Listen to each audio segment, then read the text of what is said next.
Salve, rapaziada do Diário da Honra. Estamos aqui mais uma noite de entrevista aqui. Dessa vez eu vou entrevistar um amigo, né? O Olavo, Tenente Coronel Olavo. Muito prazer, Olavo. Obrigado, meu amigo. Uma honra estar aqui. E ele vai contar para nós um pouco aí da história dele, da criação da Rotan, do Getop e outros assuntos aí que a gente vai tratar durante a entrevista. E falar para ele que eu tenho um grande orgulho aí, muita felicidade de poder estar aqui, né? E aprender aí com o Coronel, né? Você que ainda não se inscreveu no nosso canal, você precisa lá se inscrever, tá? Para receber as atualizações das entrevistas, o que acontece lá no nosso canal. Curta, comente, compartilhe. Eu tento também responder a todos os comentários lá, os elogios, as reclamações, e tento, na medida do possível, interagir com vocês. E faz uma visita lá também ao site lá, diariodahonra.substack.com, lá que tem meus artigos. Eu escrevo bastante sobre segurança pública e tem muitos artigos ali bem interessantes, tá? Então vamos voltar à entrevista aqui. Eu queria saber, Coronel, qual a sua trajetória na PM? Como é que você chegou na polícia e a sua trajetória dentro da polícia, como é que foi? Pô, meu amigo, então, mais uma vez agradecer a oportunidade de estar aqui, né? É um sonho estar aqui dando essa entrevista aqui, que aqui é famoso o nosso Diário da Honra. Hoje já assim, uma referência no meio da nossa comunidade, né, de segurança pública e operadores e gestores de segurança pública. Então a nossa trajetória é uma trajetória assim, relativamente simples. Eu cresci aqui em Brasília. Cresci na região lá de Taguatinga, né? Uma cidade satélite daqui do Distrito Federal. Depois eu me mudei ali para o Cruzeiro, depois para o Plano Piloto. Comecei a trabalhar no comércio da cidade ali, desde adolescente, né? Sempre busquei trabalhar e tudo. E sempre tive um sonho, né? Desde pequenininho, às vezes a professora mandava, desenha você quando você crescer. Eu já me desenhava como policial, né? Já me desenhava fardado e tudo. Então era interessante que eu tinha esse sonho, né? Desde pequeno. E na medida que a gente foi ficando mais velho, foi entrando na adolescência, aí, claro, a gente tem que ralar, né? Claro. Ralar para poder estudar, para terminar, né? Aquela coisa toda. E na época eu fiz vários concursos, eu fiz o concurso da Marinha, eu fiz o concurso, vários outros concursos, mas eu estava focado em fazer o da polícia. Aí o meu avô foi delegado da Polícia Civil em Goiás, eu tinha vários tios policiais civis, né? Inclusive o meu tio Ciro Ribeiro, né, que foi um dos fundadores também aqui da Polícia Civil na década de 70. Tava no sangue então já. E aí teve outros tios, né? Sim. Meu tio César Freitas, o Ciro Freitas, também policiais civis. Então eu tinha aquele desejo de ser policial desde criança. E aí surgiu essa história, né? Porque passaram o concurso de agente da Polícia Civil para nível superior na época. E aí eu fiquei, vou ter que fazer faculdade para fazer o concurso. Eu tava doido para entrar logo, eu tava ali com 16, 17 anos, naquele pique. E aí veio essa situação. Não, eu tava até um amigo meu, né? Que o irmão dele era coronel do Corpo de Bombeiros, na época era tenente do Corpo de Bombeiros. Ele falou, faz academia da polícia, academia de oficiais lá, é curso superior. Lá é nível 2º grau para entrar ainda. Você termina com curso superior a academia. E eu falei, mesmo, me explica isso aí. Eu nunca tinha ouvido falar, né? Aí eu achei interessante. Falei, vou fazer isso. Na época era o vestibular da UNB, tanto para PM quanto para o bombeiro. E aí eu fiz, né? Fiz o concurso. Ainda é pela UNB? Não, ainda hoje já mudou. Hoje já o certame é contratado, né? Tem aquelas questões de licitação. Sim. Mas na época tinha o CFO, né? Que era bacharel em segurança pública. E o do bombeiro era bacharel em engenheiro de incêndio e pânico. Só que um era peso em exatas, outro peso em humanas. E eu sempre gostei mais de humanas, né? Eu falei, é isso aqui que eu vou fazer. Me preparei num cursinho preparatório e passei na primeira vez, só que eu tive um problema no teste físico, né? Não me preparei direito, não entendi direito essas questões de TAF. E aí eu não passei na barra, fiz de novo no mesmo ano, que abria naquela época todo ano. E aí passei em definitivo. Eu fiz o concurso em 1997 e eu incorporei em 1998, no dia 5 de maio. Fiz academia. Já na academia surgiu uma oportunidade, né, através de um grande amigo meu, né, o Oswaldo Teixeira, que veio do Rio de Janeiro e tudo, ele já tinha criado, né, um núcleo de estudos da prevenção do crime. E ele me chamou para ser o subchefe lá. E eu era cadete de primeiro ano, né? Ele segundo ano. E é engraçado, eu tenho uma filmagem, né, da gente dando uma palestra para a comunidade. E eu já era segundo ano já. Ele já tinha saído, já tinha sido promovido a terceiro ano, eu era segundo. Eu não tinha um ano de polícia. Bem novo ainda. Eu tinha um ano de polícia, eu tinha 20 e poucos anos ali dando palestra, gente já estudando. E depois eu já saí formado em aspirante, né, no ano de dezembro de 2000. E fui trabalhar no 1º Batalhão, né, como oficial de ronda, aquela vida de tenente, né? E eu já fui nomeado para trabalhar lá na seção de manutenção de frota, né, na garagem.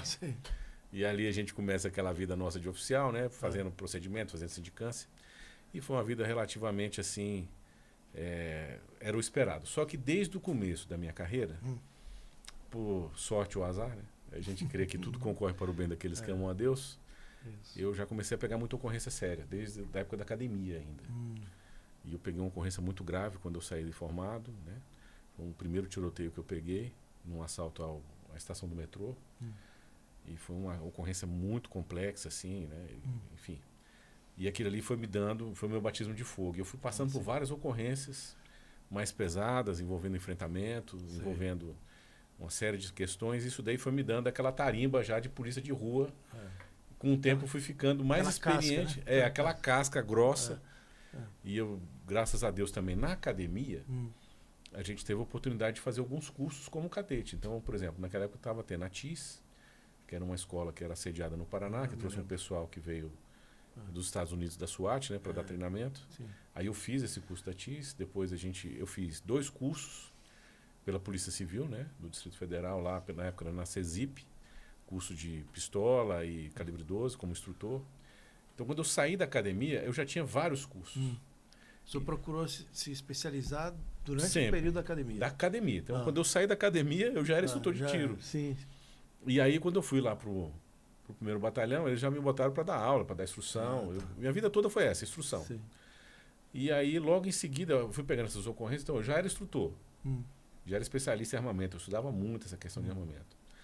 Eu já gostava das ocorrências mais, né, complicadas. Não é que eu gostava, ela caía no colo e a gente tinha que desenrolar. Então a gente foi pegando aquela experiência, aquelas horas de voo. E aí quando foi em 2003, teve uma situação na Polícia Militar, né, que o comando da PM, né, o coronel Renato Fernandes de Azevedo, resolveu criar uma força tática, né, em cada comando regional. Então, para quem não entende, né, como é que funcionam os militares, nós temos o Distrito Federal e ele é dividido em comandos regionais para facilitar a gestão. E os batalhões são subordinados a esses comandos regionais e esses comandos regionais são subordinados a um comando central de policiamento. Na época depois se chamava Comando de Policiamento, hoje é Departamento Operacional, né? O comandante, o chefe de departamento é o Coronel Wesley, né? Caveira Wesley, também. Wesley. Conheço.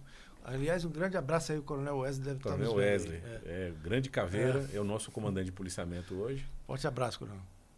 E aí surgiu essa situação de criarem companhias de força tática, né? Nos comandos regionais. Na época eram 3 comandos regionais. E logo no começo eu já entrei na Rotan. Né? Foi padronizado o nome de Rotan. O primeiro comandante de companhia era o capitão Paim. Né? O comandante de regional era o coronel Lobo. O subcomandante era o irmão dele, o major Lobo Rodrigues. E começou ali a Rotan, né? Então eu comecei a operar na Rotan, um treinamento, aquela questão toda. Então o capitão Paim, ele já tinha um curso de patão, ele já era um cara especializado. Ele cobrava bastante essa questão de treinamento, de procedimentos, né? E aí nós participamos desse primeiro momento da Rotan. Inclusive eu participei da questão do uniforme. Hoje na portaria da Rotan, né, tem lá o nosso nome como o que praticamente desenhou ali, deu algumas ideias, né? Sim. Tudo em grupo, né? Eu nunca fiz nada sozinho, eu não estou aqui para falar que eu fiz nada sozinho, é sempre... Por isso que eu estou citando os nomes, né? Aqui, né? Claro. Para fazer justiça naquilo. É claro que a gente é falho, mas dando aí o louvor a quem merece.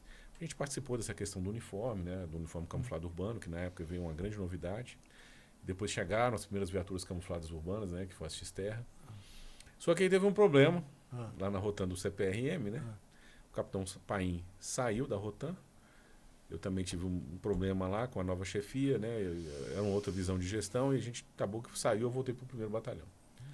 E os meus 2 sargentos que trabalhavam comigo, que hoje são grandes amigos, né? O Sargento Pires da Rocha, o Sargento Marcos Henrique, também voltaram para os seus devidos batalhões. Só que o Pires da Rocha trabalhava comigo lá no 1º Batalhão. E logo em seguida, na época era o comando do Coronel Cerqueira e o subcomandante era o Major César. Os dois foram comandantes gerais da polícia, né? Diga-se de passagem. E aí eu estava meio por baixo, né? Tinha saído da Rotan, estava chateado. E aí ele falou, não, pois é, ó, o pessoal está montando os jetops na unidade, o que você acha? Não, vou montar. E aí eu recebi a incumbência a honra de fundar o jetop, chamado Jetop 21, do 1º Batalhão, né? Junto com o 1º time, o Sargento Pires da Rocha me ajudou demais. Tem as fotos, né? Da primeira, nós treinamos aí praticamente 50 dias, 45 dias. E depois de um intenso treinamento, nós fundamos o jetop com as viaturas separadas, com o braçal, né? Que até hoje é usado. E iniciamos a operação do Jetop 21 aí. Foi uma fase muito legal. Depois dessa fase, acabou que eu fui trabalhar no trânsito para apoiar um comandante amigo meu, que é o Major Gilson, mandar aquele abraço para o Major Gilson, né, hoje o Coronel Gilson da Reserva. Um grande amigo, um grande gestor policial. E ele foi comandar o batalhão de polícia rodoviária. Na época era a companhia, ele era major e me chamou para ir para lá.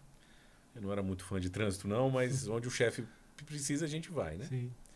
Passei um período lá, passei a gostar do trânsito, fiz cursos também lá. Fiz vários cursos interessantes lá, o próprio método Giraldi, fiz curso de primeira resposta com carga perigosa, o próprio estágio de trânsito, fiz vários cursos lá. Depois eu fui para a Secretaria de Segurança e depois acabou que, por uma questão do destino, né? A Rotan, que não era aquela que eu trabalhava na Companhia Metropolitana. A Companhia Oeste, que é aquela região de Taguatinga, Ceilândia, Samambaia, que é mais agitada a área ali, né? Aí então o Coronel Fonseca Caveira nos convidou, né, através do Major Paim, para voltar para a Rotan, para ser o subcomandante da Rotan Oeste. E aí foi aquele susto, né? Eu achei, assim, para mim foi a volta por cima, né? Eu tinha saído num momento meio chato, não queria ter saído. Eu não estou aqui para chorar as pitangas, né? Claro, mas eu achei que foi uma injustiça. E aí, obviamente, que Deus deu essa graça, né? Essa bênção da gente voltar e foi maravilhoso. Aí sim, bom, né? Já voltei, nós participamos do nivelamento no BOP, né? Certo. Nós nivelamos a Rotan toda no BOP. O Coronel Fonseca tinha uma visão de criar o batalhão, porque ele, do jeito que estava tendo problema de doutrina, problema de procedimento. Então, das duas, uma. Ou criava um batalhão e firmava, ou então talvez tivesse que encerrar. Então a gente optou por investir nisso. Hoje é um batalhão. Hoje é um batalhão referência no Brasil. Sim. Aí em agosto de 2008 foi criado o batalhão, né, numa área ainda provisória. O primeiro comandante foi o tenente-coronel, então o Major Tenório, depois saiu o tenente-coronel. E aí foi aonde a Rotan ela virou o batalhão e dali ela só cresceu. Obviamente que o pessoal já tinha criado o curso de operações de Rotan, né? Tem o próprio, hoje é Major Panicete, né, que veio, trouxe a doutrina também da Rotan de Goiás. A Rotan sempre bebeu na doutrina da Rota de São Paulo, que é referência no Brasil. E aí a Rotan foi só crescendo. Hoje ela tem uma unidade já antiga, bem consolidada, bem estruturada, bem equipada, com uma doutrina fantástica, né? Uma doutrina que é referência no Brasil. Só que logo em seguida, o Coronel Fonseca, né? Ele subiu, ele era comandante regional da área oeste e ele foi ser o novo comandante de policiamento. E aí ele pegou o comando do policiamento todo do DF. Sim. E ele queria que eu fosse junto com ele. Eu fui trabalhar com ele no anexo do Comando Geral. E nós tínhamos já um projeto de tecnologia, né, que a gente estava estudando há algum tempo já, de computação, que é uma outra história. Eu fui parar, aí aquelas coisas, né? Eu não queria ir para o trânsito, fui para o trânsito. Sim. Me apaixonei pelo trânsito. Depois eu fui trabalhar na área de TI. Eu não gostava de TI de jeito nenhum, me apaixonei pela TI. Foi uma oportunidade que a Polícia Militar me deu, né, de poder até viajar para outros países, fazer pesquisa de campo e tudo. Foi maravilhoso. E aí depois eu saí e voltei para o trânsito. Fui trabalhar no BPTran. Já não era trânsito rodoviário, era trânsito urbano. E aí a mesma coisa, voltei a dar instrução, voltamos a trabalhar ali naquela parte nossa lá de trânsito. E ficamos ali nessa parte de trânsito ali praticamente. Aí eu passei uma temporada agregado, né? Inclusive na Secretaria de Segurança Pública, trabalhando na área também de atendimento e despacho de ocorrência, lá na CIAD antiga. E depois eu fui para o Estado-Maior, segunda seção. Que aí foi onde a minha vida mudou, né? Eu estava lá no Estado-Maior, segunda seção, em 2018. Estava trabalhando ali, né, no M2, né? A área ali também de inteligência estratégica, aquela coisa toda. Estava, né, Primeira vez na vida que você está ali mais tranquilo, né? Ali no Estado Maior. Gabinete. Não, e ali é o think tank, né? É onde as pessoas realmente pensam a polícia, o futuro, fazem análise. E aí, em 2018, por uma questão, né? Uma questão operacional, eu fui convidado para comandar o 1º Batalhão. E o 1º Batalhão foi onde eu comecei a minha carreira. E o 1º Batalhão é o responsável pela Asa Sul, é um batalhão importantíssimo. Eu tinha pouco tempo de promovido a major. E eu, na época, eu até dei aquela pensada na vida, né? Falei, rapaz, desafio, hein? É uma responsabilidade. É uma responsabilidade grande. E graças a Deus fui, aceitei, foi uma honra para mim. Comandei o batalhão, o 1º Batalhão, 2018, 19. Terminei o comando, fui convidado para comandar o 17º, Águas Claras, né? Vicente Pires das Arniqueiras. Comandei lá também nesse período 19 e 20, na época da pandemia. Aí depois a polícia reestruturou. A polícia voltou os comandos a serem de tenentes-coronéis. E aí eu era major, né? Obviamente, tinha que voltar a ser subcomandante. Não teve problema nenhum. Aí eu fui ser o subcomandante de Taguatinga, do 2º Batalhão. Um batalhão fantástico, fantástico. Eu gostei demais. Foi um período muito difícil, por uma série de questões. Mas o batalhão é muito legal. Eu gostei demais de ser subcomandante do 2º Batalhão, Taguatinga. Depois a Coronel Carla me convidou para ser subcomandante dela no batalhão do Guará, né, o 4º Batalhão. Inclusive ela teve um problema de saúde, eu tive que comandar o batalhão durante um período. E aí acabou que eu fui para a área de relações internacionais, né? Relações institucionais, né? CRI. Depois fui ser juiz militar, né? Que a gente tem uma temporada para passar. E depois eu fui ser o chefe do Centro de Material Bélico da polícia, no CMBEL. Fiquei 2 anos e meio lá. Aproveitei para voltar a estudar material bélico, armamento, aquela coisa toda que eu sempre gostei. O senhor gosta, né? E a gestão, né? Gestão, já na parte de gestão. E quando foi, no final desse período que nós passamos lá no Centro de Material Bélico, quando foi agora o ano passado, né? Eu fui promovido a tenente-coronel. E aí, antes de eu ser promovido, inclusive, o coronel Wesley me convidou para comandar o 21º Batalhão, que é responsável ali por São Sebastião, né? O Jardim Botânico, o Altiplano Leste, até o Café Sem Troco, aquela área grande pra caramba, super importante, uma área fantástica. E foi um sonho, né? Então eu voltei para comandar o 21º, também foi um período maravilhoso, eu gostei demais da unidade. Os policiais, muitos policiais falam comigo até hoje, a gente ficou amigo, né? Tem vários policiais que são companheiraços. E depois, de novo, né, o nosso comandante de policiamento, o coronel Wesley, me convidou para voltar para comandar o 17º, que eu já tinha comandado 19 e 20. E aí nós voltamos para comandar o 17º Batalhão, que é um batalhão que é a minha casa, né? E lá eu estou até hoje, né? Graças a Deus. Então é um período assim, praticamente desde 2018, a gente está sempre em uma função, né? E é o meu 5º comando já. A trajetória é riquíssima, hein? Passou por vários batalhões, né? Desde que, inclusive, comandou o que atuou a primeira vez, né? Que é um sonho, né? É você um chegar, sonho, igual eu cheguei, né? Verdade. Aspirante, recruta, comandando a garagem. E foi comandar aquele batalhão. E depois eu voltei como comandante do batalhão. Falei, cara, Deus é muito bom. Pois né? Deus tem misericórdia demais da gente realmente. E foi fantástico. Parabéns aí pela trajetória irmão, brilhante. Cara. E como é que foi essa participação na criação da Rotan? Então, a Rotan foi esse momento, né, que a Polícia Militar estava passando por uma questão da época, né? O governo ele estava limitando as ações ali, porque a Polícia Militar nessa época ela tinha poucas unidades especializadas. Ali na 2000, né, naquela época ali, tá ficando velho, né, a gente aqui. 25 anos atrás ali, mais de 20 anos. Então nós tínhamos o BOP, que o BOP era um grande batalhão de operações especiais. Ele tinha várias companhias lá dentro, a companhia de choque, a COI, né, que era a companhia de operações especiais. Você tinha o pessoal ali do sinotécnico, né, do batalhão de operações com cães. Então era um batalhão grande, né, na época. Inclusive o Coronel Fonseca comandou lá, vários outros comandantes. E as especializadas se resumiam mais ou menos ali. E nas unidades operacionais, você tinha praticamente duas modalidades de policiamento na época. Pelo menos na época que eu cheguei aspirante, né? Você tinha o policiamento a pé, que a gente chamava de PO, e você tinha a radiopatrulha. E a radiopatrulha tinha um curso de radiopatrulhamento, com brevet, doutrina, bonitinho, que vem lá desde a década de 60, mas aprimorado, né? Eu fui também um dos coordenadores e instrutores de curso de radiopatrulhamento. Mas aí a polícia, por uma questão política à época, né? O próprio BOP tinha essa questão do patamo, né? Que é uma força tática muito bem treinada e faz o choque ligeiro, aquela primeira intervenção em distúrbios civis. E aí o governo começou a limitar as ações, né, do Patamo. E, obviamente, que o comando da polícia ficou ali sem tropa na mão, né, para essa questão de policiamento de força tática. Sim. E aí surgiu essa ideia, esse conceito de trazer a doutrina da Rota de São Paulo, né, que a Rota é isso, é um batalhão de choque, mas que ele tem aquela questão do policiamento diário, tanto é que, salvo engano, aos colegas aí, ó, salvo engano, a Rota não fazia, inclusive, choque ligeiro, né? Apesar de ser um batalhão de choque, eles não faziam choque ligeiro, era só força tática. E aí, com essa doutrina da Rotan, da Rota de São Paulo e da Rotan de Goiás, que também já estava, né, dando muitos frutos, surgiu essa ideia de selecionar um efetivo e começar. E começou muito simples. Era a farda de rua. Que ano foi isso? Isso foi 2004. 2004. E começou ali com um efetivo de... Mais de 20 anos. Então. E aí criou essa companhia, né? A companhia dentro do comando regional.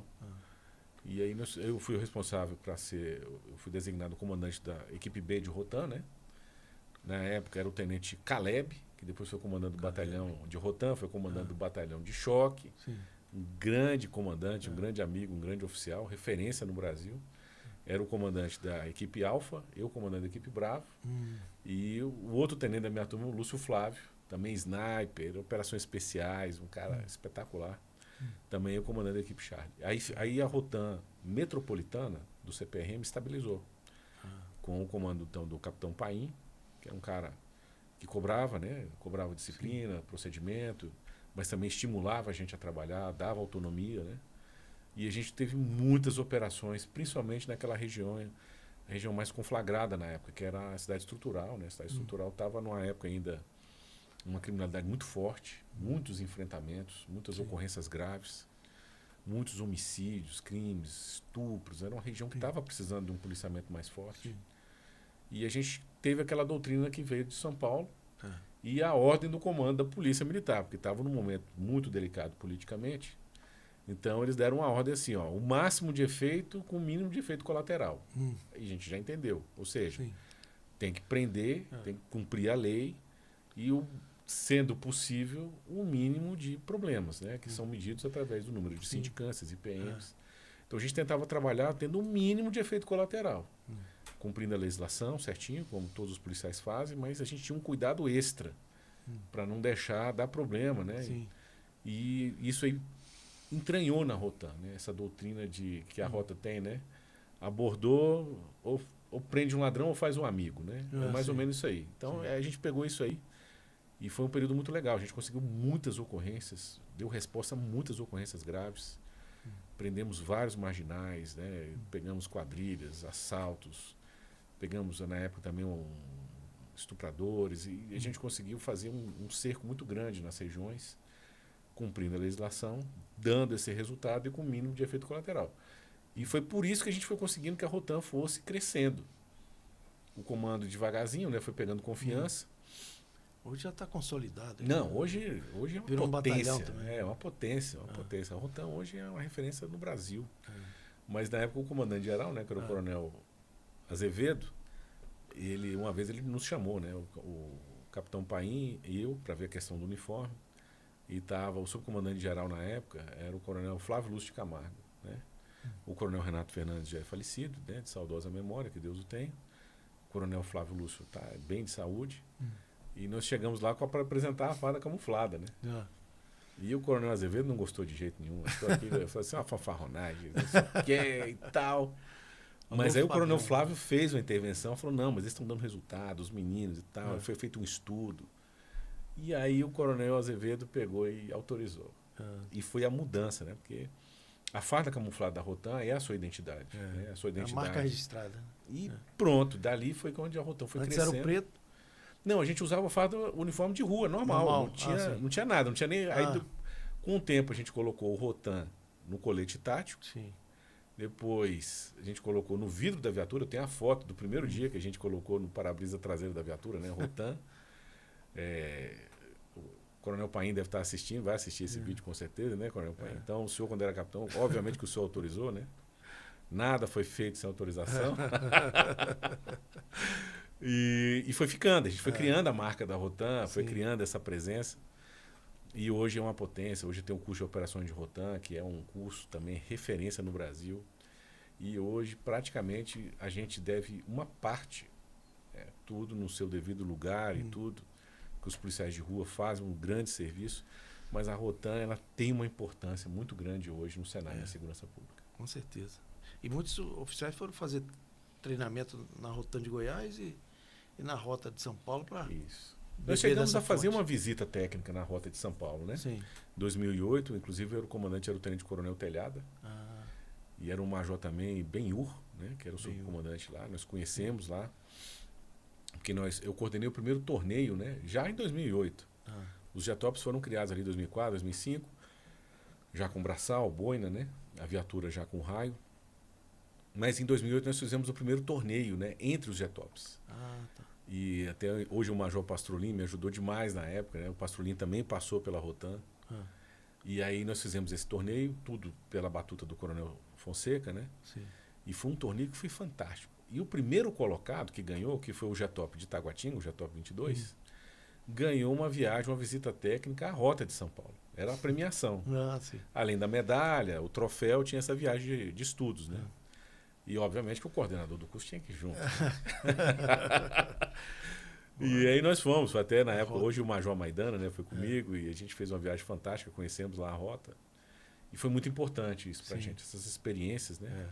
Hoje as polícias estão muito mais próximas, até porque a gente tem a internet, tem canais como esse aqui fantástico, que a gente vai nivelando o conhecimento. Sim.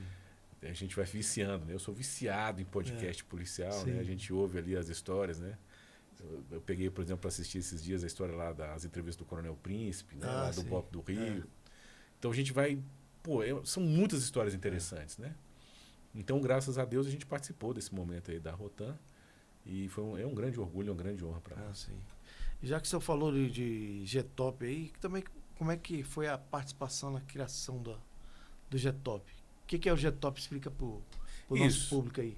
O Jetop é uma força tática, né? Como acontece também na doutrina de São Paulo, né? Os batalhões de São Paulo, salvo engano, né? Da época era assim, os batalhões de São Paulo têm a sua companhia de força tática, que faz a primeira resposta, principalmente ocorrências de médio e alto potencial ofensivo. Porque você tem um escalonamento da força, né?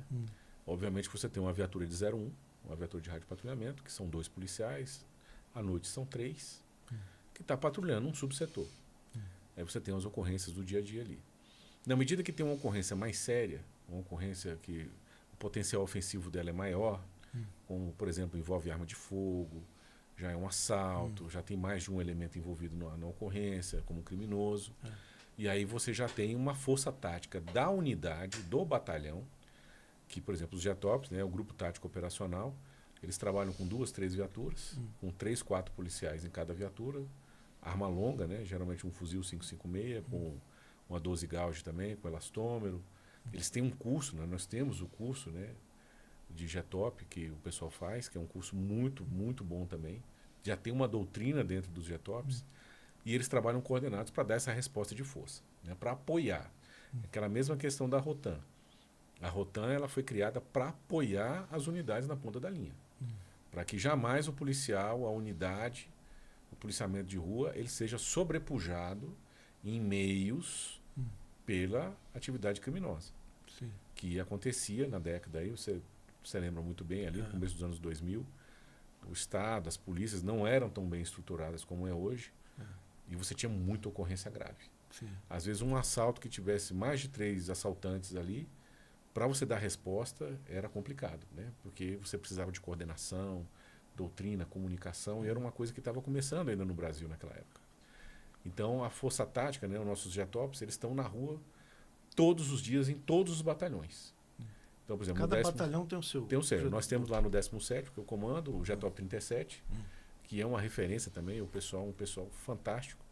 Acabamos de receber aí os novos policiais formados.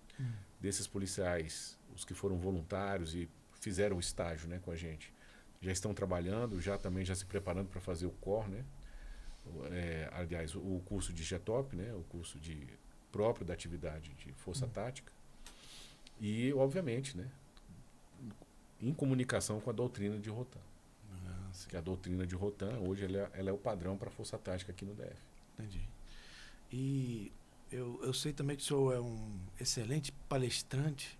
E eu queria saber quais foram as suas experiências, assim, internacionais, inclusive, né? Como palestrante. Legal. Queria que o senhor contasse essa história um pouco. Pois é, meu amigo. Dentro da nossa vida, né? Que já é movimentado o suficiente dentro da polícia. Se não bastasse já o dia a dia, já não tinha coisa o suficiente para fazer, né? Então, aí de meia-noite às 6 eu não estava fazendo nada. Igual você, meu amigo. Você também tem vários livros publicados, está sempre escrevendo. Tem uma carreira belíssima também lá na Polícia Federal. Obrigado. Então, a mesma situação. Acabou que, principalmente a partir de 2013, eu e o então Tenente Aguiar, né, Capitão Aguiar, hoje Tenente Coronel Aguiar, já está na reserva, um grande amigo e irmão, nós criamos a revista eletrônica, né, o Blitz Digital, e começamos a escrever, estudar, publicar e fazer artigos. E a nossa vida foi essa. E a minha vida eu comecei a gostar dessa questão de escrever, de pesquisar. Eu estudava desde a época da academia, né, com o NEPREC. Inclusive o senhor fazia entrevista também. Isso. Né? A gente trabalhou um pouquinho nessa área de comunicação, a gente teve programa de rádio também, e aquela rádio web, depois tivemos um podcast. E aí foi interessante que nesse momento, né, eu fui fazer o nosso CAO, né, o curso de aperfeiçoamento de oficiais, e eu queria escrever sobre um tema assim muito ruim, mas eu queria escrever sobre esse tema. E aí o meu orientador, que é o professor Jorge Felipe Dantas, né, um grande intelectual, tenente-coronel da reserva da Polícia Militar, ele tem um doutorado e um mestrado nos Estados Unidos, pela George Washington. E eu tinha convidado ele para ser meu orientador, né? Pô, e aí ele, meu amigo, né, já o meu mestre nessa área acadêmica, ele falou, não, eu vou te ajudar. Qual que é o tema? Eu falei, o tema é esse. Ele falou, não, pode esquecer. Eu falei, pô, mas o tema é tão legal, velho. Eu falei, não, esse tema não tem condição, não. O que você escreveu nos últimos tempos aí? Eu falei, eu escrevi sobre... Eu tenho vários artigos, né? Eu escrevi sobre o uso de taser, que eu fui fazer o curso da taser, né, nos Estados Unidos, de instrutor. Eu escrevi sobre munição de elastômero, eu escrevi sobre bastão retrátil, essas coisas táticas. Só que na época eu tinha escrito um artigo, porque naquela revista, não sei se foi a revista Fórum, é uma revista patrocinada pelo governo na época, publicou, né, que a PM, só existe PM no Brasil e a PM foi criada pela ditadura. Eu falei, oh meu Deus. Aí, né? Só que desconhecimento total, né? E tudo começa com aquela motivação, né? Como eu fiquei muito puto, aí eu fiz uma pesquisa e publiquei um artigo, né? Aí era assim, só existe polícia militar no Brasil? Aí eu provei que o modelo da polícia militar se chama gendarmeria e tem mais de 100 gendarmerias pelo mundo, né? Que é o modelo francês. E fiz uma lista de uma por uma das gendarmerias, né? Fiz tudo direitinho e publiquei o artigo. Esse artigo, pô, teve uma repercussão legal. Aí vai lá os caras nos comentários. Tudo bem, a PM, ela foi criada em 1809, no modelo francês, e o modelo francês tem no mundo todo, tudo bem, mas... Tempo do Império ainda. Pô, né? Tanto é que a PM do DF, ela tem uma certidão de nascimento. Sim. Então, o príncipe regente, Dom João VI, quando ele veio, né? Eu tenho um artigo publicado sobre isso, né? Como que um general francês e um tenente-coronel médico de Minas Gerais fundaram a PMDF de hoje.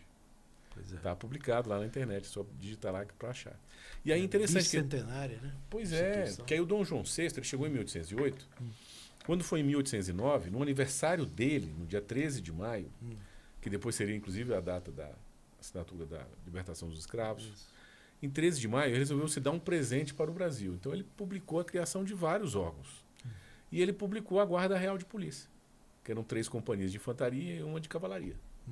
E daí vem a história da PMDF. Mas é interessante que na hora teve uma pessoa lá e os caras comentaram assim, não, mas tudo bem, esse modelo francês tem no mundo todo. Mas o melhor modelo que tem é o americano. O modelo americano de polícia é o modelo 100% civil e não tem hierarquia, não tem disciplina, não tem nada.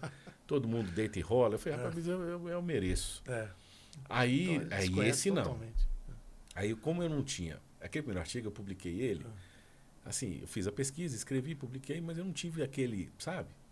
Eu não tinha noção de onde que as coisas podiam chegar. Sim. Aí dessa vez não, aí eu escrevi qual a diferença do modelo policial americano. Aí eu escrevi um artigão, né? Fui mais de meses pesquisando e publiquei. Aí eu mostrei para o professor Felipe, eu publiquei isso aqui também. Ele falou, isso aqui é bom, hein? Pô, ele era professor, né, acadêmico, ele foi meu coordenador de pós-graduação.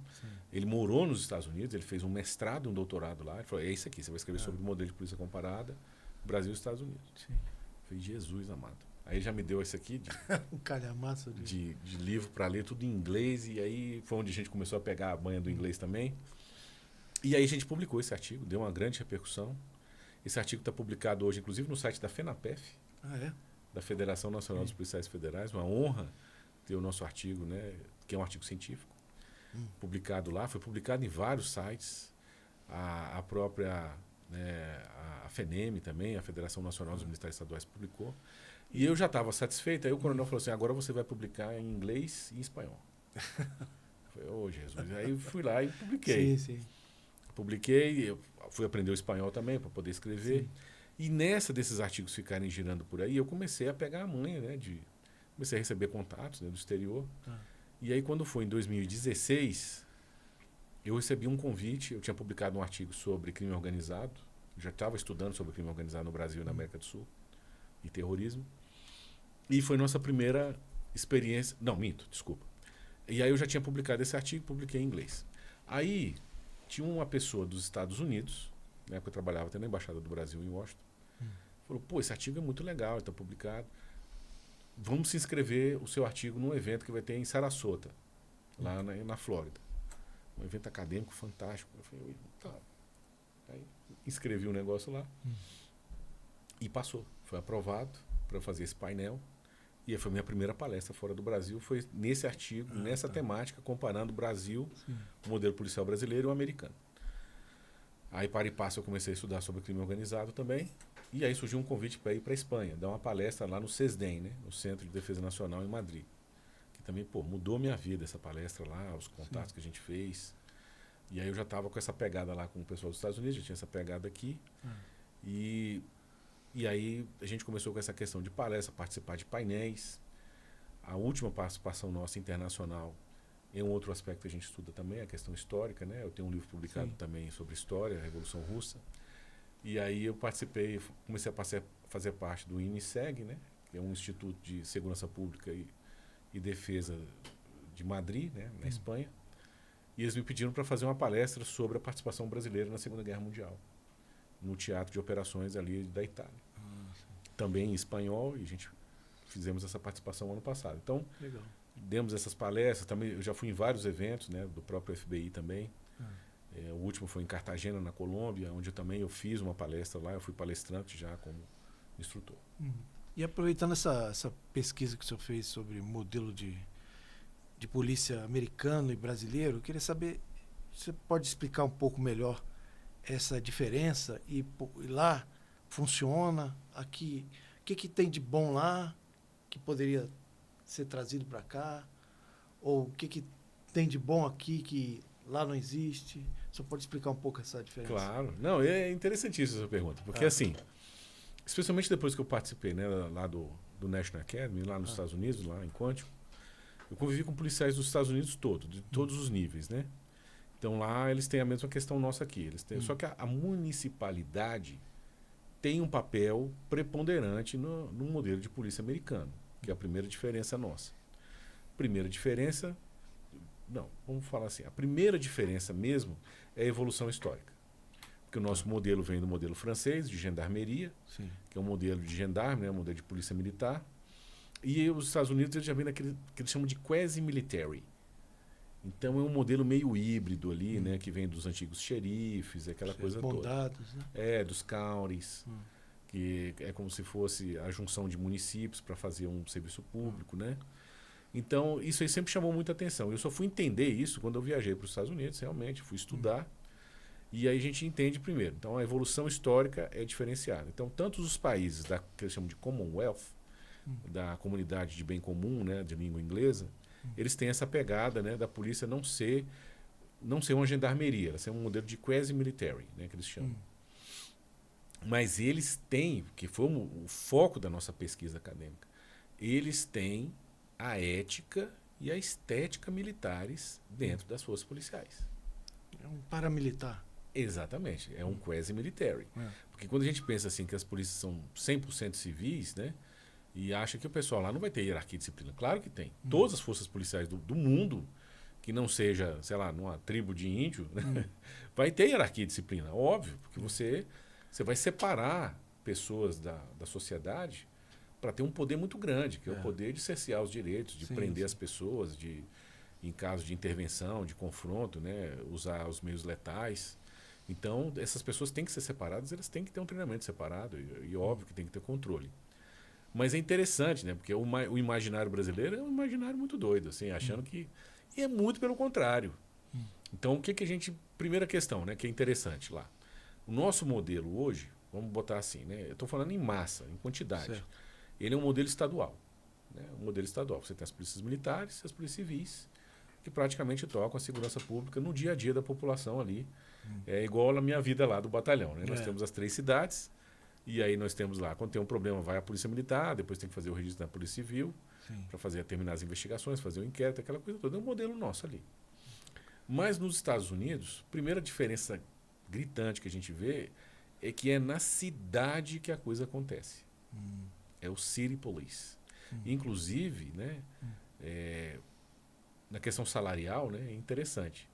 O policial que ganha melhor lá é o policial estadual. Depois eu vou explicar por quê, porque a polícia estadual é muito pequenininha e ela é muito militarizada. Inclusive, tem polícias estaduais nos Estados Unidos que no site deles eles se autodenominam gendarmerias, né? Então, de tão militarizados que eles são, eles têm guarda de honra. O cabelo deles é na máquina zero. Então, eles têm aquela questão própria, né, da ética e estética muito forte. Tanto é que nas polícias estaduais americanas é normal o comandante da polícia, o posto ser coronel. Então, a polícia estadual. Lá são 51 estados, né? E são 50 polícias estaduais. Só não tem no Havaí, porque a polícia de Honolulu faz tudo. Mas o normal é isso. Então, aqui no Brasil, não. O modelo é estadual, né? 80% é estadual. Depois, você tem uma parte municipal, que é pouquinho, que são os guardas municipais hoje, que antigamente nem isso tinha, que fazem hoje algumas questões de segurança pública preventiva. E você tem a esfera federal, que tem os crimes federais, os crimes transnacionais, fronteiriços, aquela coisa toda. E nos Estados Unidos é interessante, porque o papel preponderante é o municipal, a polícia, que tem uma remuneração melhor, é a estadual. E a polícia, as agências federais, que são várias que têm poder de polícia nos Estados Unidos, elas são muito pequenininhas e a remuneração não é lá essas coisas, né? É mais ou menos ali. E aí a gente vê agora, a grande diferença que a gente nota no modelo policial americano, que é a diferencial para nós aqui, é que pode ser uma polícia, a polícia de Nova York, que tem, sei lá, 35 mil policiais. Ou pode ser uma policiazinha de uma cidadezinha do interior do Texas, que é um xerife eleito, e ele só tem 2 deputy sheriff com ele lá. Eles fazem o ciclo completo. Ou seja, eles fazem a prisão, a autuação, e fazem as diligências e investigações e passam já diretamente para o DOJ, né? Para a promotoria pública e para o judiciário, e ali resolve a situação. Então, a primeira questão que nos chama a atenção é essa questão do ciclo completo. Todas as polícias fazem o ciclo completo. Segunda questão que nos chama a atenção é o que o Brasil a gente reclama, né? Que as polícias não se comunicam, que não tem integração, que é aquela coisa toda, né? Vamos dizer que o Brasil deve ter o quê? Umas 60 agências, né? 60 e poucas estaduais e federais, né? Que são as 27 polícias militares, mais as 27 polícias civis, mais a Polícia Federal, Rodoviária Federal. Enfim. 60. Por aí. Os Estados Unidos têm 18 mil departamentos de polícia. Nem eles sabem a quantidade exata de departamento de polícia que eles têm. Porque os departamentos de polícia dependem da cidade. E tem cidade que o prefeito fala assim, pô, essa polícia aqui está dando um custo muito grande e não está valendo a pena. Ele vai lá e extingue a polícia. E fecha. E contrata a polícia do condado para prestar serviço lá. Eu tinha estudado, salvo engano, né, que a polícia de Santa Mônica, é uma cidade lá na Califórnia. O prefeito falou, não, essa polícia aqui está dando muito trabalho. É uma polícia de mais de 100 anos. Está dando muita despesa. Ele foi lá, extinguiu, vendeu o prédio, vendeu as viaturas, mandou todo mundo para a rua, contratou a polícia do county para prestar serviço. Ela assume lá. E ele fez as coisas, falou, agora meu budget, né, o meu orçamento tá legal, fechou aqui. Entendeu? Então, assim, tem polícia que surge, tem polícia que acaba e tal. As universidades privadas, que não existe universidade pública nos Estados Unidos, né? As universidades privadas têm um corpo de polícia próprio, e é polícia. Os aeroportos, que são privados, têm um corpo de polícia próprio com SWAT. Então é uma coisa assim que, no primeiro momento, a sua cabeça fica a 1000 por hora, né, para entender. Mas eles têm aquela questão da tal da jurisdição ou circunscrição. O teu crime na tua área é teu. Você resolve a tua vida. Só que, obviamente, você é uma cidade muito pequenininha, teve um homicídio. Pô, você não vai ter legista, você não vai ter serviço funerário para poder fazer. Sim. Aí você tem que contratar de uma outra cidade ou pedir apoio da Polícia Estadual, pagando para poder. Claro que depois você pode pedir, né, suplementação, porque especialmente quando o crime é de fora da cidade, né? Aí o Estado vem, mas tudo lá é na ponta do lápis. Esse negócio do Estado brasileiro que a gente tem aqui, que gasta... Não, lá tudo é o budget, né? Sim. E tem essas questões, por exemplo, que nós temos aqui. Para eles, por exemplo, a polícia de Brasília, que vamos dizer que a PMDF agora, com esses últimos concursos, está com 12 mil policiais. Para eles é inconcebível uma polícia desse tamanho. E olha que a PMDF é pequena, uma das menores, né? Uma das menores, né? Para eles, uma polícia igual a de São Paulo, que com os bombeiros vai chegar a 100 mil, é inacreditável, entendeu? Porque eles têm aquela questão lá eles descentralizam. Descentralizam tudo. E aqui a ideia aí é centralizar, né, tudo. Exato. Tanto é que as polícias estaduais nos Estados Unidos, que elas são bem militarizadas, elas são muito pequenas. Porque elas são o Highway Patrol. Eles controlam ali as rodovias estaduais. Às vezes eles cuidam do Capitólio. E eles têm ali SWAT, tem alguns serviços que eles apoiam as cidades que não têm estrutura. E é só isso. Mas quem manda lá ali, a gente município. Brinca, né? É o xerifão mesmo. Se for uma cidade pequenininha, só que tem aquela questão, né? Na medida que a força policial ela vai crescendo, ela vai aumentando os ranks, as patentes e graduações deles lá, eles vão criando os degraus, né, de carreira, e elas vão ficando mais militarizadas para poder controlar. Porque você imagina, né? Como é que vai ficando a situação. Então, o que a gente notou? Quanto maior o departamento de polícia, mais estruturado ele é, mais militarizado ele é. E quanto menor o departamento de polícia, ele vai ficando um pouco mais relaxado, até porque ele é pequenininho, todo mundo se conhece. Tem polícias que tem, sei lá, 20 policiais, e ela tem SWAT. Né? O conceito é totalmente diferente do brasileiro. É descentralização. Sim. Porque nos Estados Unidos, por ser um país formado por um pacto federativo diferente do nosso, ele tem aquela questão da autonomia. Então, até os estados, a lei penal é o estado que faz. Sim. Então, por exemplo, o cara comete um crime aqui e ele fala, cara, se eu ficar aqui vai ter pena de morte, eles vão me eletrocutar, vão me torrar. Aí ele foge para outro estado, entendeu? E aí tem aquela história da jurisdição. Você não pode entrar dentro da jurisdição do outro, que é um problemaço. Porque às vezes o cara está fugindo da viatura, ele entra numa outra cidade, essa outra cidade não tem convênio, não tem acordo, e a viatura tem que parar de perseguir. Aí ela tem que comunicar, a comunicação integrada, para a polícia daquela cidade continuar a perseguição. Quer dizer, aquele modelo americano trazido, importado para cá, não ia funcionar.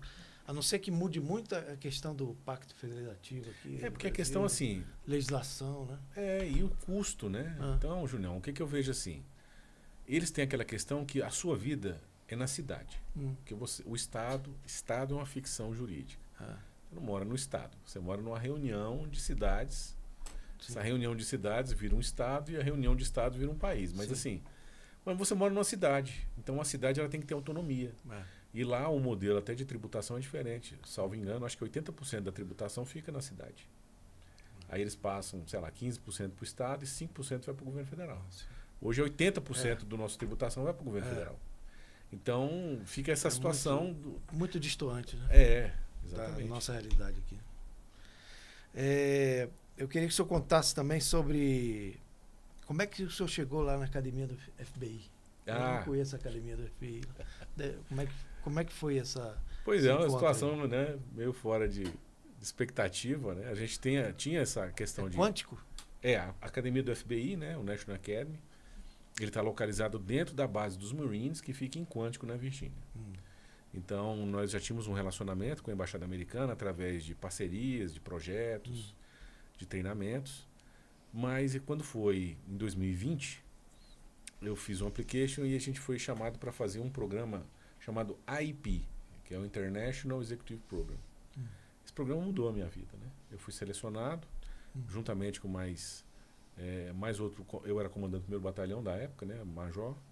O comandante, também major, comandante lá do 11º Batalhão de São Paulo, né, que é o Vieira Santos. Aí 2 delegados, né, um delegado da Polícia Civil, que é o Rodolfo, né, Rodolfo Laterza, um grande amigo, né, e também um delegado da Polícia Federal, né, que também ele era do Rio de Janeiro e tal. E aí foi o nosso time brasileiro. Então cada time escolheram 4 policiais, né, e era o Tássio Musi, né, o delegado Tássio Musi, acho que ele está servindo até fora do Brasil, ele está no Peru, né, um grande amigo também, mandar um abraço aqui pro Tássio. E aí nós fizemos esse programa de cooperação durante 2 anos, praticamente 2 anos. A gente fazia missões de 5, 6 dias, voltava para o Brasil, passava 2, 3 meses, fazia outro programa, fazia dentro do Brasil, fazia fora do Brasil. Só que veio a pandemia, né? Inclusive nós tivemos perda de colegas até da polícia do Peru, né? Nós perdemos 2 comandantes da polícia do Peru de Covid. E teve a formatura lá no Panamá, em dezembro de 2021. Era um programa de cooperação. Um programa para formar executivos, né, que eles chamam de executivos, que seriam senior officers, né, oficiais já na função de comando, para aprender uma série de questões técnicas que o FBI queria ensinar. O programa foi financiado pela Secretaria de Estado dos Estados Unidos e que a gente integrasse, conversasse, criasse vínculo, fizesse um network com as polícias da América do Sul.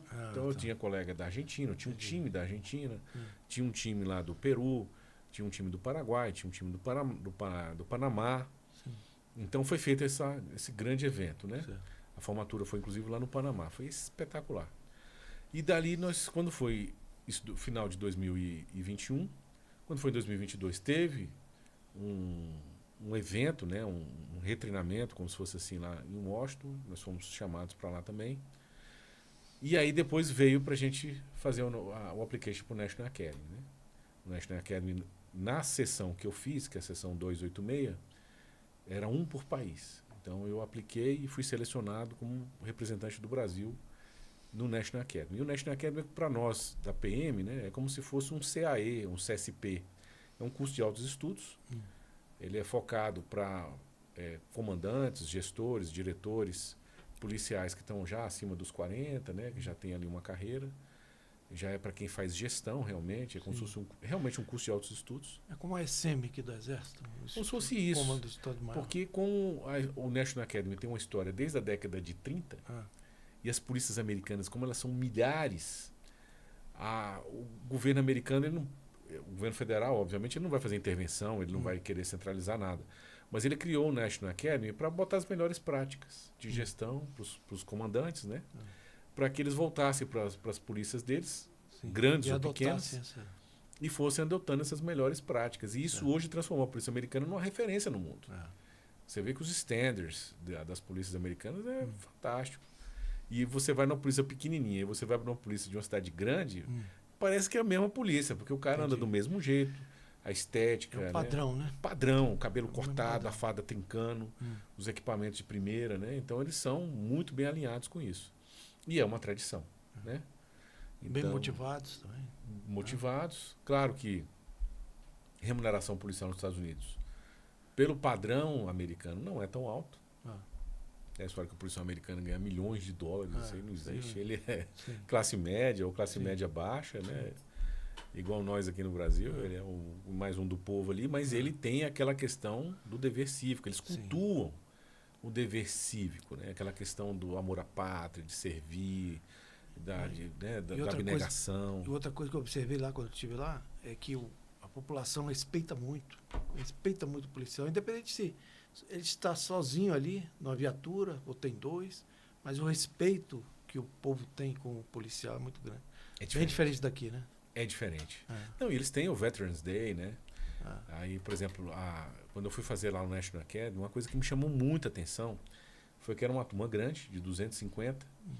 Os Estados Unidos passou 10% das vagas, né, para países amigos, né? O Brasil é considerado país amigo.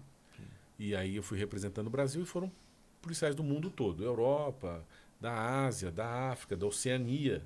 Eu tenho colegas da minha turma que são de ilhas, né, da Ilha Maurício, uma ilha desse tamanhozinho, que é o meu amigo Rakesh.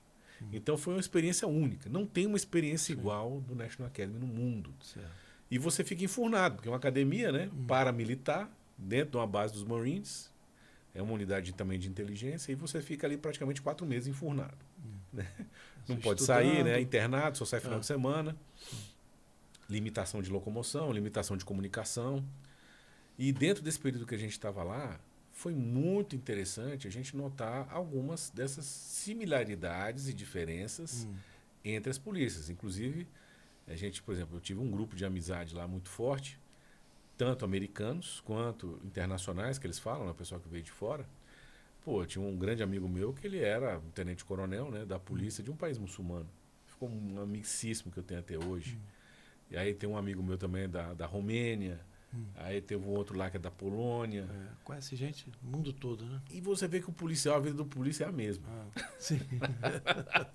A essência. Né? É a essência. O serviço é aquela ali, é combater o crime, é uma escala apertada, é a chefia, é problema que dá, você vai cumprir a lei, sempre tem alguém que não quer que você cumpra a lei direito, tem interesse, e você tá ali naquela sinuca de bico, né? Então é muito interessante, cara, que a gente brinca, né? Que todo PM todo polícia calça 40.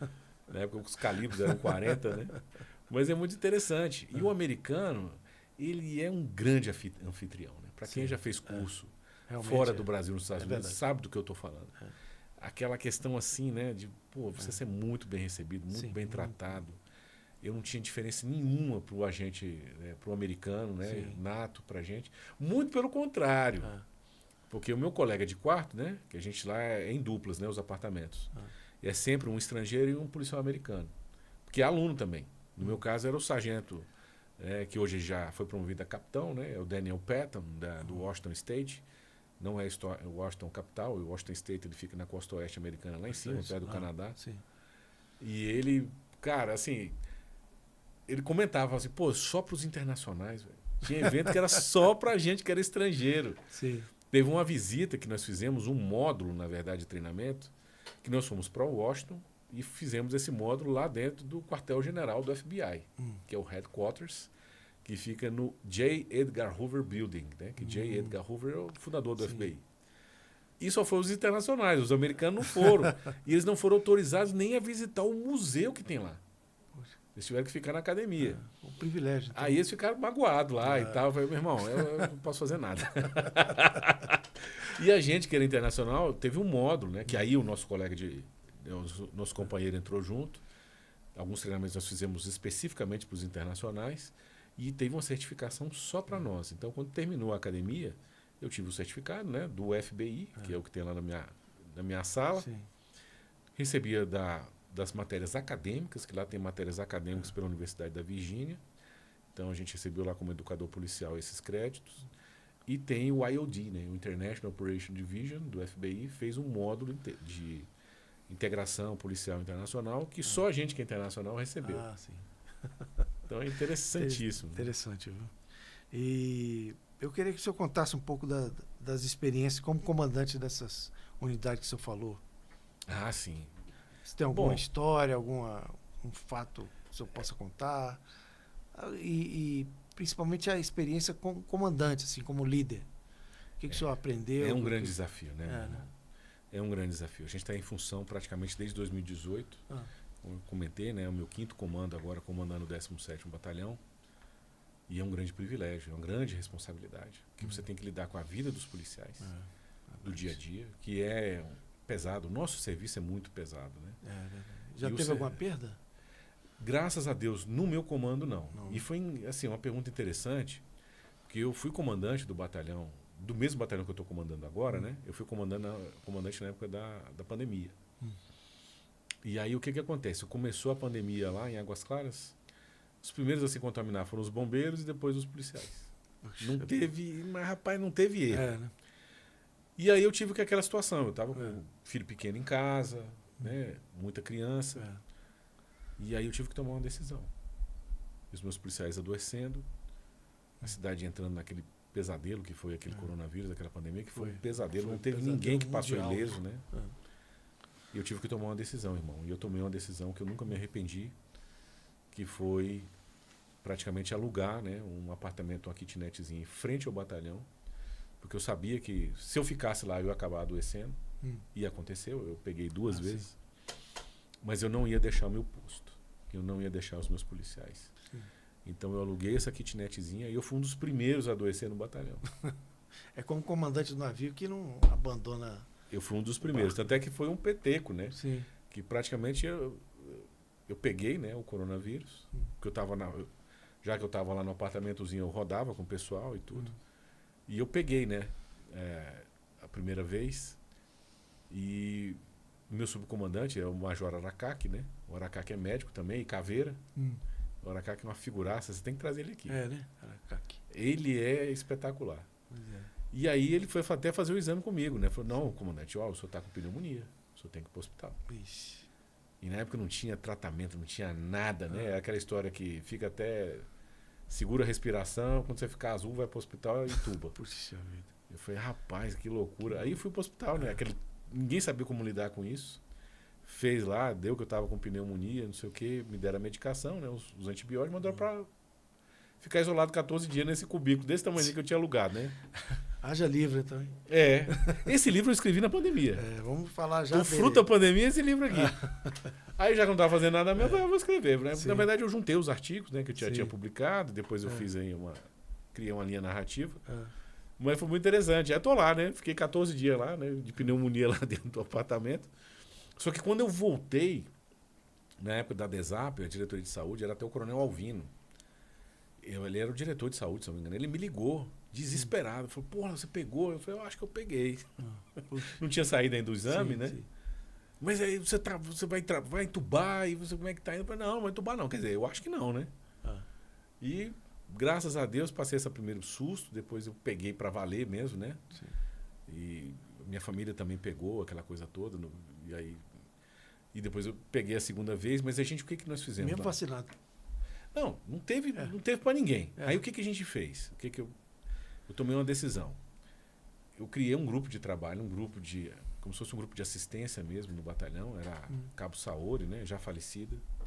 Ela teve um câncer, de saudosa memória, que Deus a tenha. A gente criou um grupo de apoio. Porque o grande problema que estava dando, pelo que eu estudei, eu comecei a virar à noite estudando. Estudando. Tinha muita informação, muita desinformação. E aí eu cheguei à conclusão que assim, o pior problema na época era o cara que não procurava ajuda. E o pessoal ficava vendo televisão, aquela história lá, tá morrendo 20, tá morrendo 40, 500. Isso. Tinha uma estatística, né? O pessoal ficava com medo de ir pro hospital. E o cara só ia quando ele já estava numa fase que tinha tomado o pulmão. Então nós fizemos esse grupo de apoio e nós monitorávamos os policiais, principalmente os policiais mais velhos, que estavam no grupo de risco. E aí a gente não deixou, a graça de Deus, né? Deus deu esse milagre, que a gente não perdeu nenhum policial, não tive nenhum policial entubado. Poxa. Mas a gente monitorou um por um. Pois é. E várias unidades perderam muitos policiais. Pois é. E a gente, graças a Deus, eu nunca perdi um policial sob o meu comando direto, em operações, né? Entendi. A gente já teve situações, até acidente em instrução, né? Onde o policial nosso foi ferido, depois ficou paralítico. Sim. Mas essa situação da operação, não. Mas de certo foi em função da sua opção, né? De ficar ali na kitnet, ali próximo ao batalhão, né? Ficou mais em cima ali, né? Não, e o pessoal não adiantava, porque eu estava na kitnet e eu vi o batalhão, né? E eu ficava enchendo o saco lá da janela. O pessoal saiu para trabalhar, como é que tá aí? E a gente conseguiu na época também uma parceria para fazer uma desinfecção tanto da unidade quanto das viaturas. Então, quando o policial se contaminava, porque ele estava positivo, eles separavam a viatura, isolavam ela, vinha o pessoal de uma empresa especializada, com máscara, com tudo, e ele desinfeccionava a viatura toda. Entendi. Aí deixava ela aberta, ele fazia lá, tá zero. Aí eu passava para outra. Então, a gente tomou algumas decisões na época, né? Algumas medidas, e outros comandantes também fizeram, para mitigar esse risco aí. Mas obviamente, que podia ter acontecido. Não estou dizendo que foi mérito meu, nem de ninguém, mas foi um milagre e a gente estava ali em cima dos nossos irmãos de farda, né? Para poder não deixar perder nenhum, né? Claro. E essa experiência aí nos comandos, como é que... Nesses batalhões todos aí, os desafios que o senhor enfrentou aí?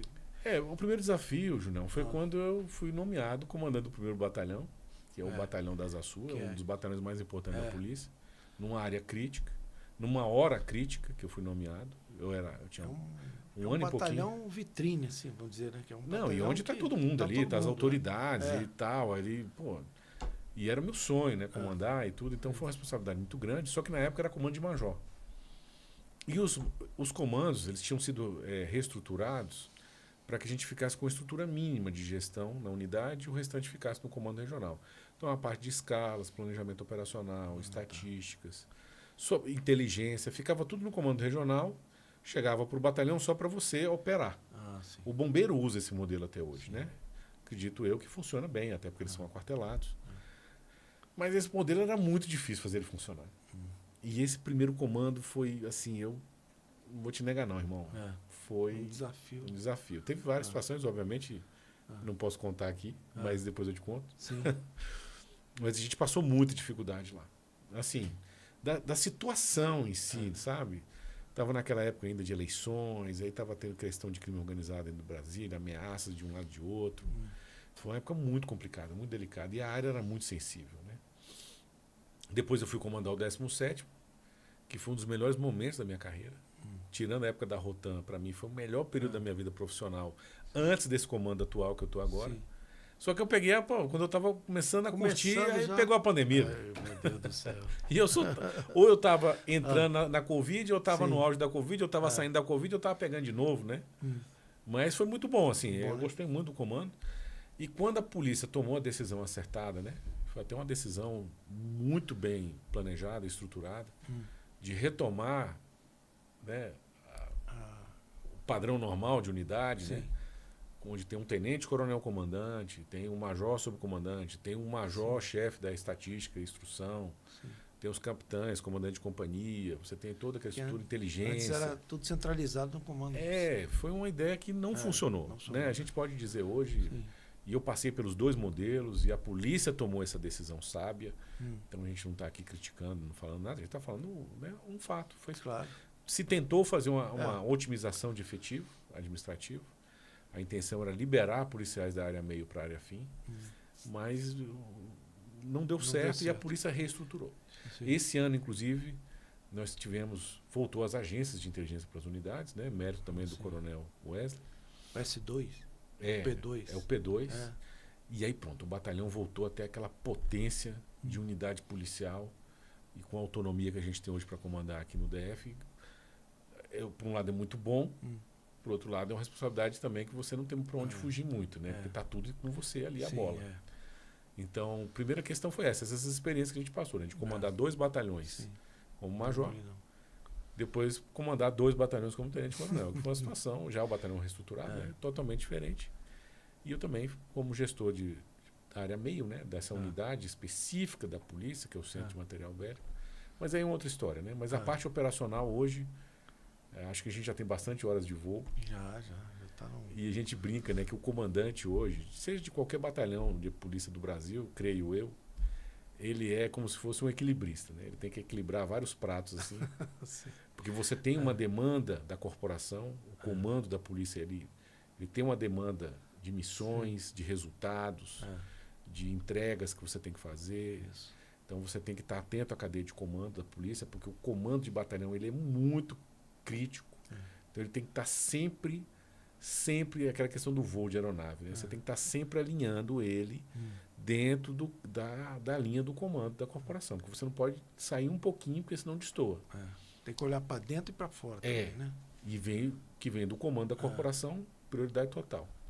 O que vem de dentro da unidade é a mesma coisa. Você tem que ajudar os policiais, você tem que estimular os policiais. Eu sempre estimulei o meu efetivo a treinar, a fazer nivelamentos, a fazer cursos, né?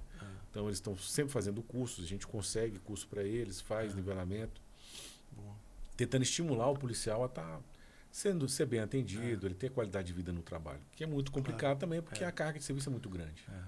Então, dentro do que é possível, você tem que atender aquilo que é legítimo, né, da tropa. E a carreira policial também é uma carreira de muita pressão, né? De todo lado, né? Pressão de todo lado, então tem que ter muita habilidade. E aquela história, né? Porque também a gente brinca, né? Que se você puxar demais, o policial fica estressado, ele não rende mais. E se você também não colocar metas, aquela coisa toda, pô, a polícia dá aquela relaxada, né? E acaba que fica mais difícil. Então você tem que fazer esse meio de campo. Por outro lado, por exemplo, na minha área, que eu cuido de 3 cidades, né? O 17º é responsável pelo policiamento de Águas Claras, dá mais de 120 mil habitantes. A Vicente Pires, mais de 108 mil habitantes. E Arniqueira e Areal, que são mais 44 mil habitantes. Então dá quase 300 mil pessoas. Só que cada cidade tem a sua pegada, cada cidade tem a sua realidade, cada cidade tem a sua peculiaridade, cada cidade tem o seu administrador. Entendi. Então a gente tem que atender muito bem os administradores, que são nossos parceiros. A gente tem que atender os conselhos comunitários de segurança, cada cidade tem o seu CONSEG. Lá eu ainda pego um pedaço do Parkway, né, que é uma outra cidade. E eu ainda pego as QS, que é Taguatinga. Então são 5 administradores que eu tenho que interagir. Obviamente que os 3 das maiores cidades que a gente interage diretamente o tempo todo. Tem os CONSEGs, tem as associações de moradores. Então você tem que... Bastante complexo, né? Então você tem que atender as demandas da polícia, as demandas dos gestores das cidades, que têm demandas legítimas, dos moradores, dos policiais, e você tem uma missão para cumprir. Então você está equilibrando aquele monte de prata ali o tempo todo, né? Mas não tem rotina, todo dia a gente brinca, né? Todo dia uma novidade, às vezes todo dia uma pane. Mas a gente está aí para isso, né? Claro, e graças a Deus a gente já tem umas horas de voo aí nesse Boeing. Falta muito para o senhor sair comandante, ou coronel full? Então, Quanto tempo eu sou da leva 9ª turma, né? Eu estou com 27 anos de serviço ativo. Eu praticamente não tive... Eu trabalhei antes, mas eu não tinha nada assim, né, de carteira assinada, essas coisas. Então, praticamente, meu primeiro emprego foi na Polícia Militar. E eu estou com 27 anos de serviço, né? Eu sou tenente-coronel e eu sou da 9ª turma de oficiais. E a 7ª turma, que foi o meu... Quando eu entrei primeiro ano, eles eram o meu 3º ano, veteranos, né? A turma o 7º ano, a 7ª turma praticamente já está saindo quase toda coronel full. Inclusive saíram agora 9, né, coronéis. 9 coronéis. E a tendência é essa, a fila vai andando, o tempo vai passando. A 7ª turma vai terminar de sair, depois os outros oficiais vão ficando mais antigos, eles vão aposentando, ou indo para a reserva. Daqui a pouco vai começar, eu acredito que o ano que vem começa a promover a 8ª turma. E aí vai indo. Então, assim, expectativa direta a gente não tem, porque não depende da gente. Né? Então a gente deixa na mão de Deus e vamos fazendo a nossa parte. E o coronel, ele não comanda mais, ele vai para outra... O que acontece? Hoje você tem nas unidades operacionais tenentes coronéis comandando os batalhões. E para coordenar os batalhões, você tem os comandos regionais, que é comando de coronel, que a gente chama de coronel full, né? Aí esses coronéis full, eles comandam essas áreas, e na parte administrativa eles são os diretores. E acima desses comandantes regionais, você tem o comandante de policiamento, você tem o DOP, que é o chefe de departamento. E a mesma coisa nas outras áreas da polícia. Então você tem ali os coronéis, que são como se fossem diretores e comandantes, né, de regionais. Depois você tem os chefes de departamento, que é um nível acima, que aí já é alto comando mesmo. E depois você tem ali os 3, né, que são praticamente os que comandam a polícia diretamente, que é o comandante-geral, hoje é a coronel Ana Paula, o subcomandante-geral, né, que é o coronel Camargos, e o chefe de Estado-Maior, né, que é o coronel Palhares. Que são os 3 ali que fazem a gestão macro da corporação. Beleza. Legal. Coronel, explica um pouco sobre esse livro aqui. Eu já tive a oportunidade de ler alguns capítulos, achei maravilhoso.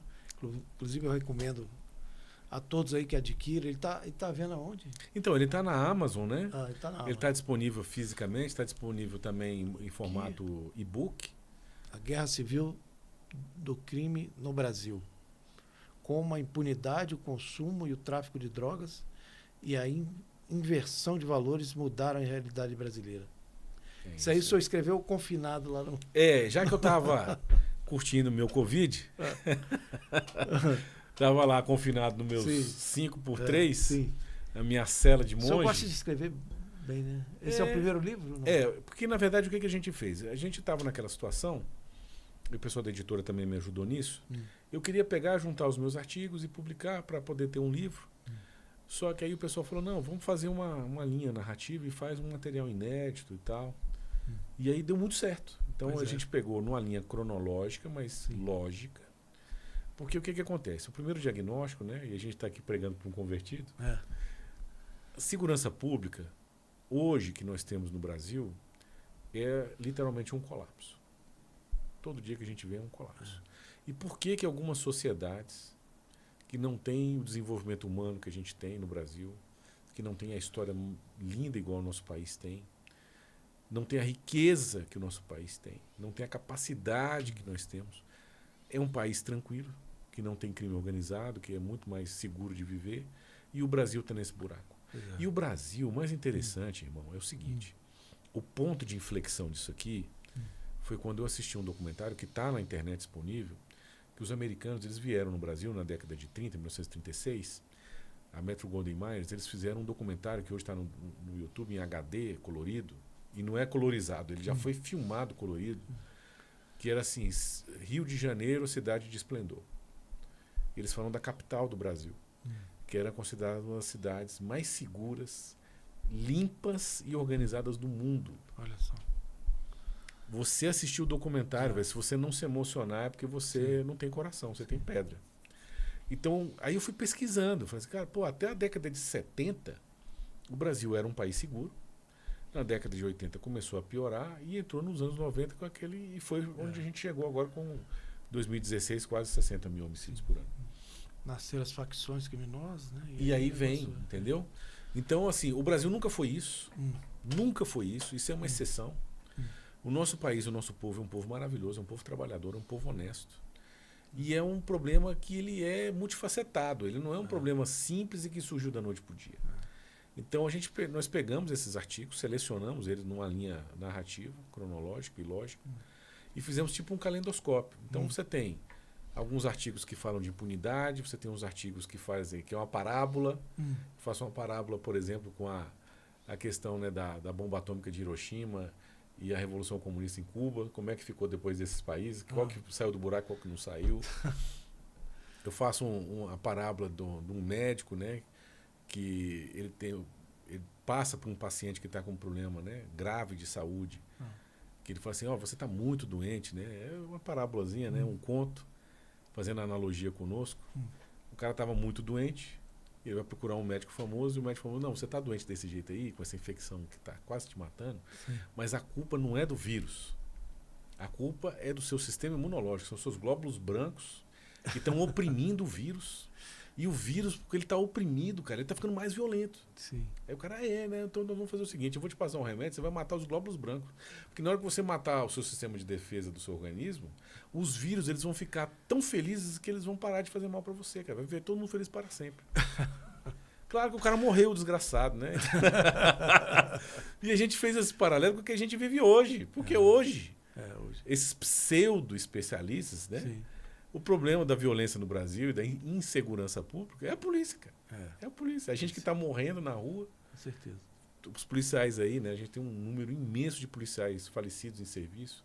Policiais que ficam paralíticos, tetraplégicos, lesionados, sequelados. Com letalidade. E aí o problema é a gente que está morrendo combatendo a doença, cara. Então esse papo furado que tem hoje, que é de enlouquecer, é uma parte do problema. Então por isso que nós fizemos o livro, né, e publicamos, graças a Deus, e no ano que ele foi publicado, em 2021, né, acho que foi 2021, 2022, sim.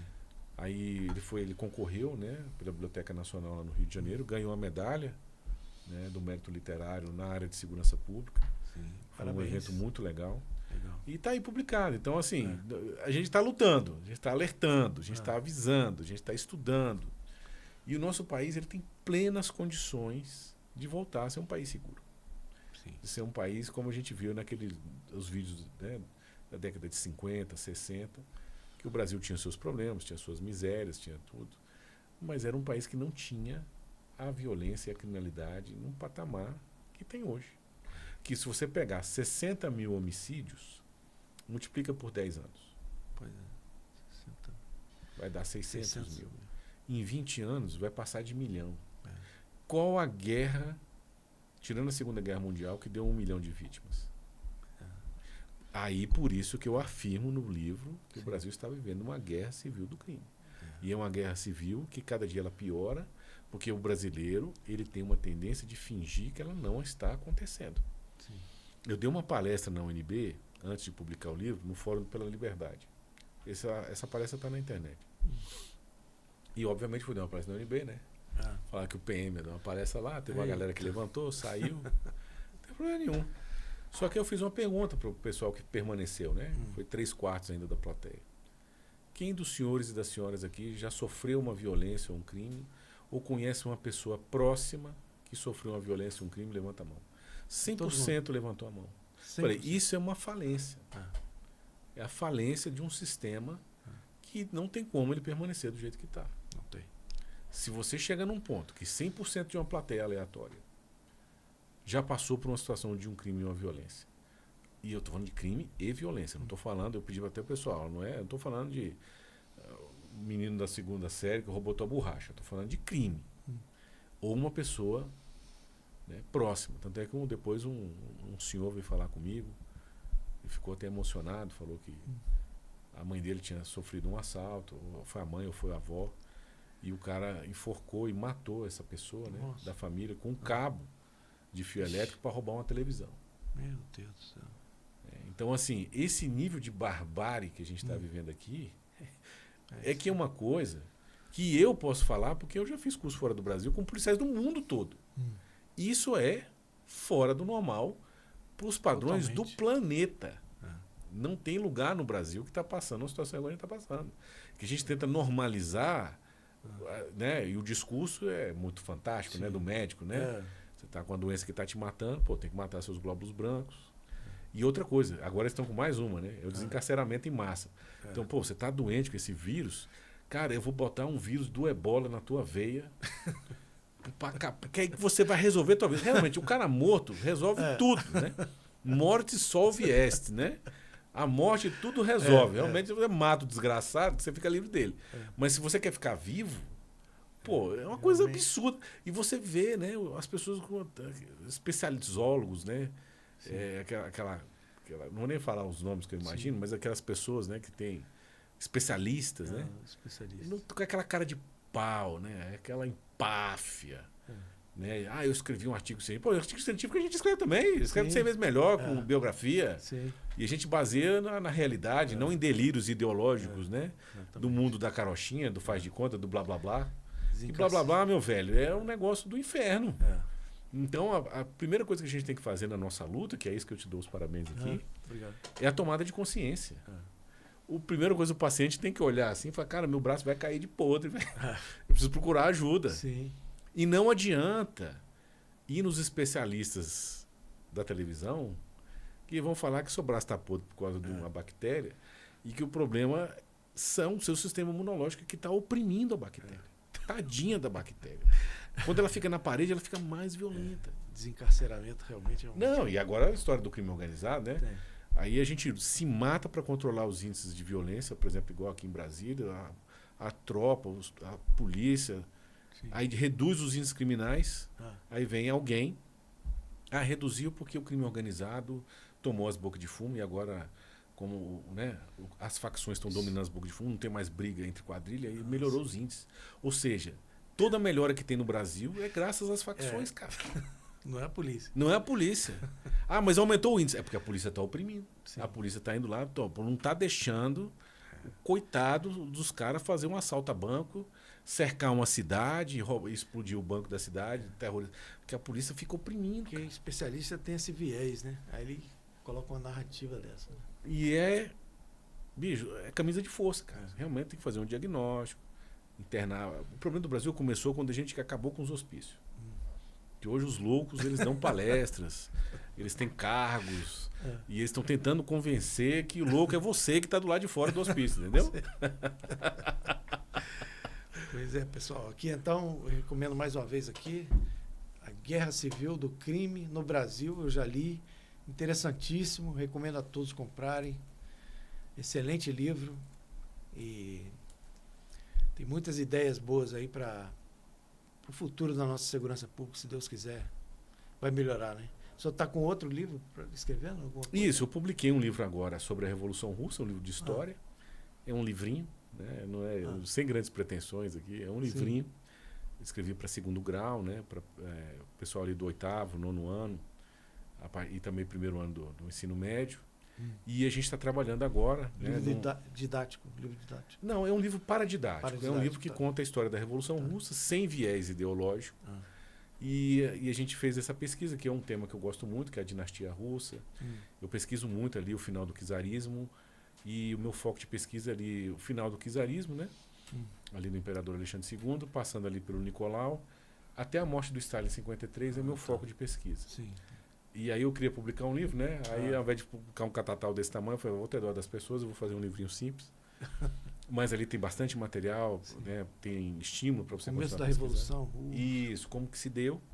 E hoje, chovendo no molhado, eu comecei a trabalhar no meu terceiro livro, que vai ser Modelo de Polícia Comparada Brasil e Estados Unidos. Exatamente título, aquela pesquisa que o senhor E aí eu estou juntando todo o material já para poder compilar. Eu estou conversando, inclusive, com um grande amigo nosso lá do Instituto Monte Castelo, né, o Gabriel de Arruda Castro. Já deu um toquezinho nele lá e tal, para a gente... Eu vou ver se, não sei se ele vai prefaciar o livro. E esse livro a gente vai ver se publica ele até o ano que vem. E quando publicar... Aí a gente volta para poder aí, né? fazer a divulgação dele aí, né? Enchendo seu saco aqui, meu amigo. Eu não vou chamar de coronel nem senhor. Não, pelo amor de Deus. De Olavo Mendonça, meu grande amigo. Obrigado, meu irmão. É um privilégio, viu? Obrigado. Eu agradeço demais. Pelo seu tempo. Eu que agradeço. Foi excelente aqui. Privilégio. E você que está me assistindo até agora aí, muito obrigado pela audiência. E um forte abraço. Continue desprestigiando. Se inscreva no canal, que a gente está chegando a 100 mil inscritos, né? E curta, comente, compartilhe aí. E até a próxima. Até breve. Até mais. Fala, rapaziada boa do Diário da Honra. O que eu quero conversar com vocês é sobre esse livro aqui, ó. Força Tática da Polícia Federal, do Carlos Alberto Machado. Esse livro vai ser sorteado e as regras estão fixadas lá no nosso Instagram, no post lá do Instagram. O sorteio vai acontecer quando a gente alcançar 100 mil inscritos. Então, não deixe de ver as nossas entrevistas, ativar o sininho lá, fazer a inscrição ao canal, tá? Isso é muito importante. Quando tiver 100 mil inscritos, esse livro vai ser sorteado e pode ser seu. As regras estão lá no Instagram e é isso aí. Até lá.